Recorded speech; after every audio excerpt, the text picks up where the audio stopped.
Sejam todos bem-vindos ao canal Escola Dominical Brasil. Meu nome é Vanderlei Claudiano. Vou mandar um forte abraço para a ala Fonseca, Estaca Niterói. Tem umas pessoas lá que são a Regina Celi, o Bispo Júlio Lima, a irmã Celi Laurindo, a Tânia Tomé e a Vera Barros. Também a Rosana Estrela, que foi a que mandou a mensagem aqui para mim, tá bom? Então um forte abraço para todos vocês aí da ala Fonseca, todos da Estaca aí, Niterói, que acompanham a mensagem aqui diariamente, tá bom? Essa semana a gente vai estudar o livro de Salmos. Na verdade, são 3 semanas que a gente vai estar estudando o livro de Salmos.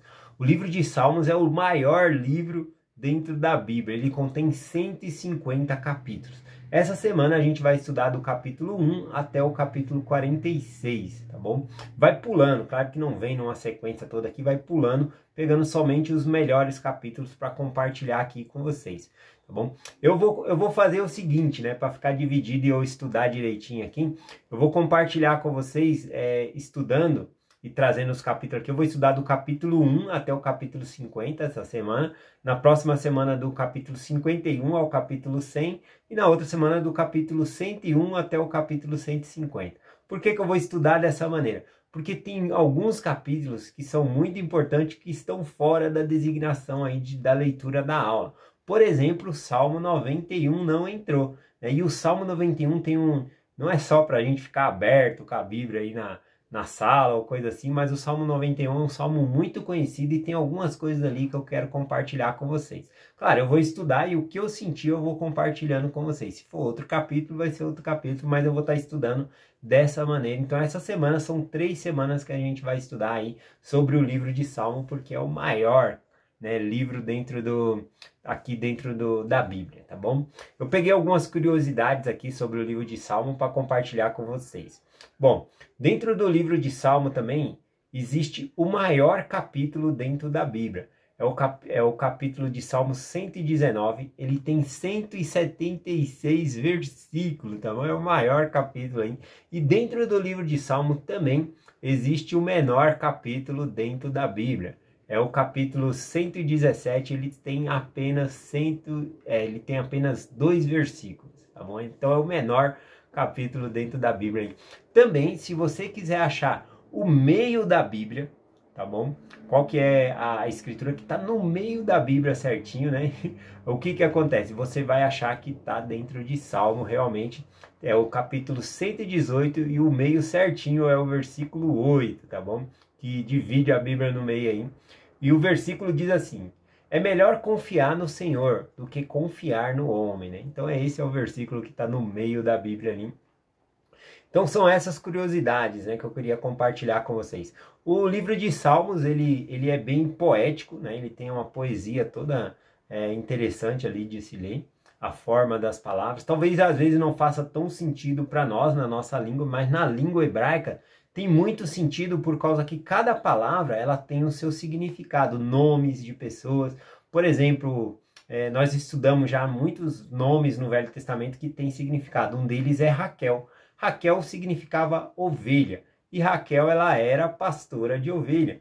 E pensando bem aqui, né, comigo, o nome Raquel até mesmo em português parece ovelha. Quer ver? Ó, do jeito que nós pronunciamos ele, ó. Raquel. Raquel. Bom, brincadeiras à parte aí, mas as palavras no hebraico elas têm raízes, tá bom? E vai puxando ali, tem muito significado e poesia. Também o livro de Salmo, eles são hinos, tá bom? E assim como doutrina e convênio que a gente estudava, tem muita doutrina dentro do livro de Salmo. A gente vai aprender bastante coisa essas 3 semanas estudando aqui o livro de Salmo. Outra coisa interessante é a história dentro dos Salmos, né? Por exemplo, doutrina e convênio, quando nós estudava, é a revelação pura ali, já é a palavra do Senhor. Mas dentro daquele contexto estava acontecendo uma história com os membros da igreja. Então é muito interessante compartilhar a história que está acontecendo ao redor dessa escritura e depois compartilhar a escritura. Então eu vou procurar fazer isso com os Salmos também aqui, tá bom? Então o Salmo também, ele tem uma forma messiânica de falar, ou seja, ele fala sobre Jesus Cristo. Em muitos e muitos salmos vai falar sobre Jesus Cristo, né? Falando sobre o contexto histórico, tem um dos salmos, né, que a gente vai acabar estudando, não sei se essa semana ou na outra, mas é quando o povo sai do Egito, né, que Moisés passa ali pelo Mar Vermelho, todo o povo, e aí o as águas voltam ali e inunda ali o faraó e os seus cavaleiros. E aí, quando aconteceu isso, né, a Miriam, né, ela passou a mão ali num pandeiro, começou a tocar e cantar, né, cantava o refrão ali, Faraó afundou ali com seus cavaleiros, com seus cavalos e cavaleiros.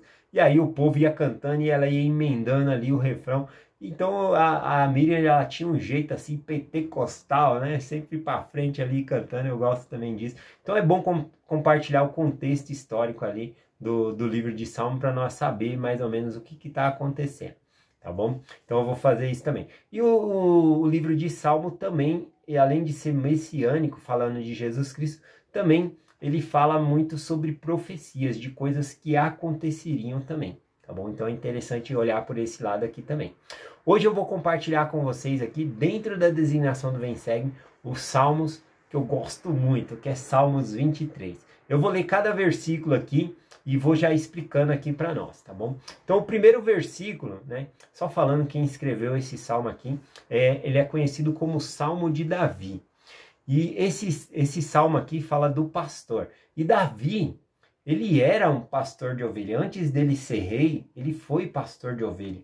E ele conhecia muito sobre ovelhas. Então, esse salmo tem tudo a ver com o que Davi entendia sobre as ovelhas. E ele dizendo, Davi foi pastor. E aqui nesse salmo, ele está dizendo que Cristo, né, Jesus Cristo, ele é o seu pastor. Ou seja, o Senhor é meu pastor. Tá bom? É esse o começo dos Salmos aqui. Versículo 1 diz: O Senhor é meu pastor, nada me faltará.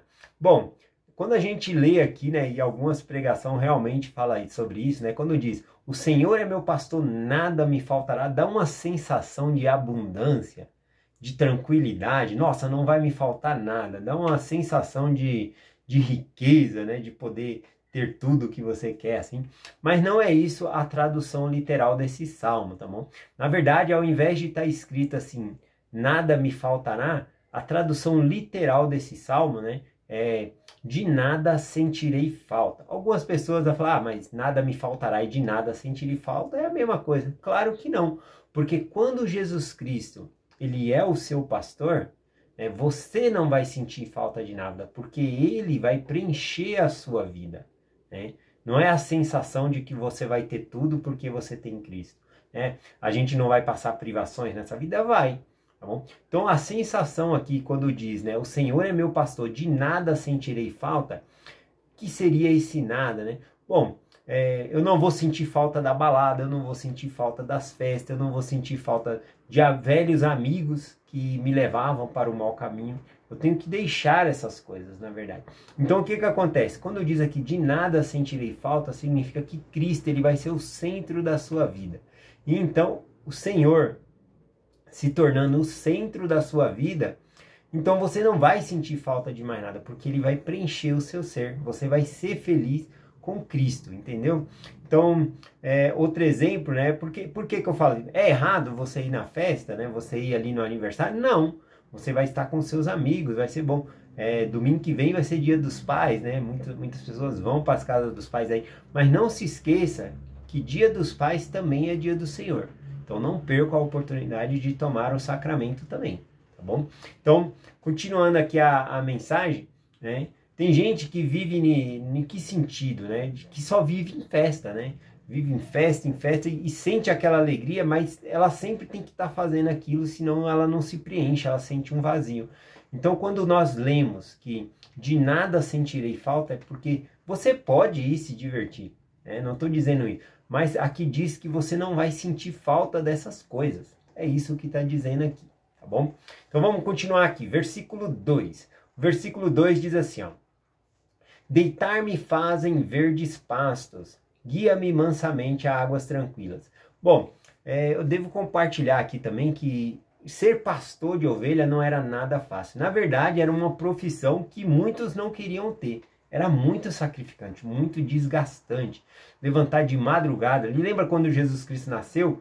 E aí veio os anjos cantando ali para os pastores que estavam no campo, né? Diz que os pastores guardavam do mal o seu rebanho à noite. Então, desde a noite ali, eles têm que ficar vigiando, dava muito trabalho, né? No deserto, eles têm que levantar de madrugada e levar as ovelhas até onde tem pasto. Quando acaba aquele pasto, eles têm que levar para outro. Então acorda muito cedo para não ter o sol escaldante do deserto. Eles têm que ir de manhã, bem cedo, para chegar onde tem pasto novamente ali, para começar a pastar. Então aqui, quando está dizendo, né, guiar-me em verdes pastos, que é o versículo 2 aqui, e guia-me mansamente às águas tranquilas. Então, em verdes pastos, né, é o Senhor, ele sendo o nosso pastor, ele vai nos proteger, ele vai nos ajudar a ter esse alimento que nós precisamos. Aqui fala sobre águas tranquilas. Você sabia que se a ovelha, ela ouvir o barulho da água, se tiver ali uma fonte espirrando, né, e batendo na água ali, só o próprio barulho da água batendo na água já assusta a ovelha, e ela não vai beber daquela água, ela vai morrer de sede, mas não vai beber a água, né? Que estranho isso. Então a ovelha é complicada, mas não se assuste muito, porque nós também somos muito complicados, né? E nós somos a ovelha do Senhor. Inclusive a ovelha, se ela for beber a água ali, e ela vê o reflexo dela na água, ela tem medo. Ela fica com medo dela mesma ali, e ela não bebe a água. E aí o que o pastor faz? O pastor, ele pega a água com a sua mão e dá na boca da ovelha. Agora imagina quantas ovelhas, né, tem ali para ele fazer isso uma por uma ali, cada uma que se sentir medo de colocar a boca na água ali. Então é bem interessante esse trabalho de pastor aqui. Então por isso que Davi está dizendo aqui, guiar-me em verdes pastos, levar-me a águas tranquilas, onde ele não vai ter medo, né, onde ele possa tranquilamente saciar a sede dele ali, né? Então continuando aqui, versículo 3. Versículo 3 diz assim, versículo 3 e 4. Refrigera a minha alma, guia-me pelas veredas da justiça, por causa do teu nome. Ou seja, por causa do nome de Cristo, nós seremos guiados, né, a um bom lugar. O versículo 4 também é bem interessante, diz assim, ainda que eu andasse no vale da sombra da morte, não temeria mal algum, porque tu estás comigo, a tua vara e o teu cajado me consolam. Então, esse versículo aqui ele é interessante, porque quando fala aqui andar no vale da sombra da morte, lugares perigosos na qual o pastor tinha que levar suas ovelhas. Bom, acabou o pasto naquele lugar, não tinha como, se ele continuasse ali as ovelhas iriam morrer, então ele tinha que levar as ovelhas para outro lugar, e muitos caminhos que ele tinha que passar eram perigosos, às vezes em desfiladeiros, né, onde poderia desmoronar alguma pedra e cair ali e matar a ovelha, né, e eles serem soterrados de alguma maneira, né, ou até mesmo passando em desfiladeiros e montanhas que existia muitos buracos, né, e aí era muito complicado passar com as ovelhas nesse lugar. Por isso que ele está falando, né, passar com o pastor no vale da morte, né, como é que é a parte aqui que diz? Foi o versículo 4 que eu estava, né? Ainda que eu andasse pelo vale da sombra da morte, não temeria mal algum. Por quê? Porque tu estás comigo, e a tua vara é o teu cajado, me consola. A vara e o cajado. Qual que é a função da vara e o cajado ali, né? O cajado ali, todo pastor de ovelha tem. Ele serve para afugentar as feras que querem comer as ovelhas, né? Ele bate ali. Vocês devem lembrar quando Davi, ele foi para enfrentar o gigante Golias, que ele estava contando lá para Saul, que ele já havia matado um urso e também um leão, né? Porque ele avançou ali na ovelha, ele foi lá, pegou e foi lá e arrancou a ovelha da boca do leão ali e matou o leão ali, pegando ele pela barba. Então olha a coragem de Davi, né? Então um pastor, ele cuida, ele dá a vida pelas ovelhas. E Cristo, ele é o bom pastor. Falando aqui, voltando para o cajado ele servia para bater nessas feras, para deixar longe o mal. Mas também o cajado servia para bater nas ovelhas, para colocar elas no caminho de volta. Muitas ovelhas ali, não muito, mas tinha algumas que se desviavam, saía do bando, né? E aí quando elas saíam, ele tinha que deixar todas aquelas ovelhas em um lugar seguro e ir atrás daquela outra ali, tá bom?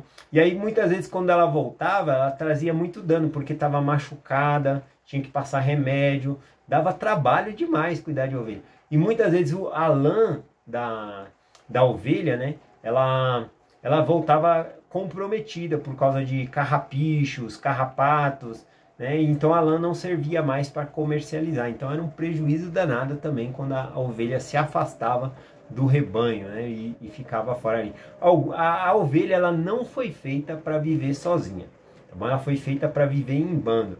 Isso porque ela não tem um sistema de defesa na natureza. Ela vira uma presa fácil, tá bom? Ela é muito mansa, ela não vai correr tanto. Então ela vira uma presa fácil ali aos predadores. Bom, então ela tem que viver no bando. Outra coisa também, como a ovelha ela é bem complicada, ela tem que ter um único pastor ali. Normalmente quando você vê, vai ter que ter dois. Por quê? Porque ela tem que se acostumar. Vai ter um homem mais idoso e depois um homem mais jovem, né? Um rapazinho mais jovem ali. Por quê? Porque quando o mais velho morrer ou deixar de não puder mais cuidar das ovelhas, esse mais novo tem que assumir. E as ovelhas têm que acostumar com esse novo pastor. Porque se simplesmente fizer uma troca de pastor, elas não ouvem, elas não obedecem, né? E aí não vai obedecer, não vai comer, não vai beber, então elas acabam morrendo por conta disso. Bom, então é bem complicada essa questão da ovelha aqui. Por isso que Jesus Cristo fala, né? Eu sou o bom pastor e as minhas ovelhas me ouvem, elas conhecem a minha voz. As ovelhas, elas conhecem a voz do seu pastor. É bem interessante essa parte da ovelha aqui. Então, essa parte do cajado servia para tanto bater nas feras, como também bater nas ovelhas para elas ficarem no lugar. E na outra parte desse cajado, né, dessa vara, ela tinha uma forma de um anzol, né? E aí, o que acontecia? Quando a ovelha passava, às vezes, por esse vale da sombra da morte, caía em buraco, ficava ali entalada, o pastor ele ia lá e laçava com essa parte do anzol da vara e puxava a ovelha de volta ali, salvando a vida dessa ovelha. Então, por isso que Davi diz aqui, né? A tua vara, né, e o teu cajado me consolam, me salvam. Eu acho interessante isso aqui também. Agora vamos aqui para o versículo... Eu acho que eu li foi o versículo 4, né? Vamos para o versículo 5. Diz assim, ó. Prepara uma mesa perante mim na presença dos meus inimigos. Unge minha cabeça com óleo e meu cálice transborda. Esse versículo é chique demais. Olha só o que ele ensina. Aqui quando ele fala, prepara minha mesa perante a presença dos meus inimigos. Bom, quando você entrava na casa de uma pessoa ali, e você era amigo dessa pessoa, ele te convidava para estar à mesa com ele, botava a mesa para você ali. E também, quando uma pessoa te convida e você está na casa dela ali, no Oriente Médio, significa que você está sob a proteção daquela pessoa da casa. Ou seja, se alguém mexesse com você ali, ou quisesse entrar, teria que enfrentar todos os servos da casa, o dono da casa. Então, se você é amigo e preparou a mesa para aquela pessoa, significa que essa pessoa que você está ali na mesa, que você convidou, ela está sobre sua proteção. E aqui a gente está falando de Jesus Cristo, né? Jesus Cristo, ele é o bom pastor, e Davi, ele está falando, prepara uma mesa perante os meus inimigos, tá bom? Então, o que significa isso? Porque na presença de meus inimigos? Não é que os inimigos vão ficar olhando ele comer ali. Significa que os inimigos não podem atacar ele dentro daquela casa, né?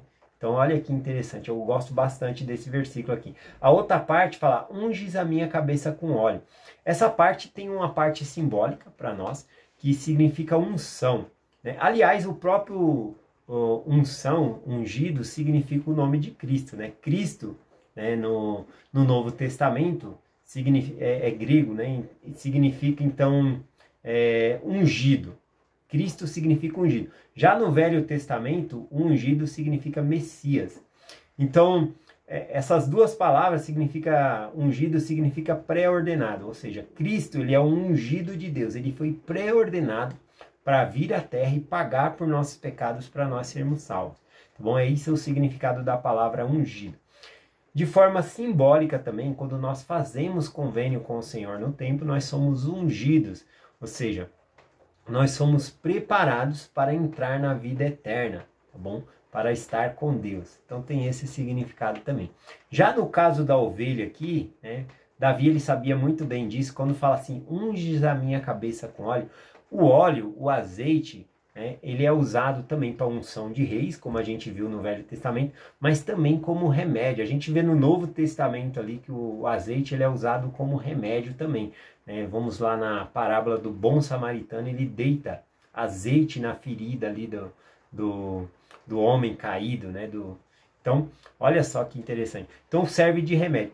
E a ovelha, a lã dela protege ela, né, das coisas do tempo. Mas a cabeça dela não cresce lã. Então a cabeça da ovelha ela é muito vulnerável. E ela pode machucar, inclusive, o focinho, né? Quando ela está comendo pasto ali, ela pode passar o focinho, e acontece com frequência, em algum espinho, algum cardo ali de galho, alguma coisa, e furar o focinho. E isso o que acontece? Quando ela sente dor, ela não come. Ela pode estar com a fome que ela tiver, se for doer, ela for mexer ali e for doer, ela já não come. Então, a cabeça da ovelha é muito sensível, né? É mais vulnerável. Também poderiam entrar bichos ali as moscas ali no ouvido, colocar vermes, alguma coisa assim. Então, quando diz unges a minha cabeça com óleo, é porque esse óleo era passado na cabeça dessa ovelha, de modo que limpava, as vistas dela também ficava ruim, ela não enxergava direito. Então passava esse óleo na cabeça dela, de maneira que limpava as vistas, o ouvido, o focinho, virava remédio, curava essa ovelha e ela podia, com alívio da dor, poder comer novamente.